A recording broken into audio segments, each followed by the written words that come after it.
நான் உன்முன் வந்திருப்பதற்கு காரணம் நீ கஷ்டத்துல இருக்க என்று எனக்கு தெரிகிறது. எவ்வளவு கஷ்டப்பட்டு உழைத்தாலும் பணம் நிக்க மாட்டேங்குது என்று நீ நினைக்கிறாய். அதுக்கு ஒரு தீர்வு நான் சொல்கின்றேன், நீ கேள். நான் சொல்லும் அந்த 5 விதிமுறைகளை நீ கடைப்பிடித்தால் உன் வாழ்க்கையில் செல்வம் சேரும். நம்பிக்கையோடு செய்.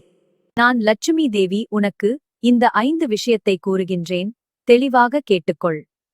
முதல் விஷயம், உன்னுடைய வீடு நிறுவனம் சுத்தமாக வைத்துக்கொள்.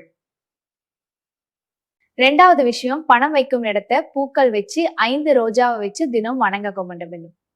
மூன்றாவது விஷயம் மிக முக்கியமானது, நல்ல எண்ணெயில் 6 மணி விளக்கேற்றி உன் மனசார வேண்டிக்கொள். நான்காவது விஷயம், நீ ஒரு உண்டியலை வச்சு அதை சுற்றி மஞ்சள் பூசி இதுல தினமும் உன்னால் முடிந்த பணத்தை போடு. இதை ஏழை மக்களுக்கு கொடுத்து உதவு. இது நான் சொல்ல முக்கியமான செல்வம் சேரும் வழி. இது நோட்டு 5 அடி பவுண்ட் எறிவு பணம் வைக்க வரைக்கும் போனவனே எக்காரணத்துக்கும் வச்சதை எடுக்கக்கூடாது.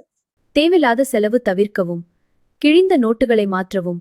பணத்தை மதித்தால் லட்சுமி அருள் நிலைக்கும்.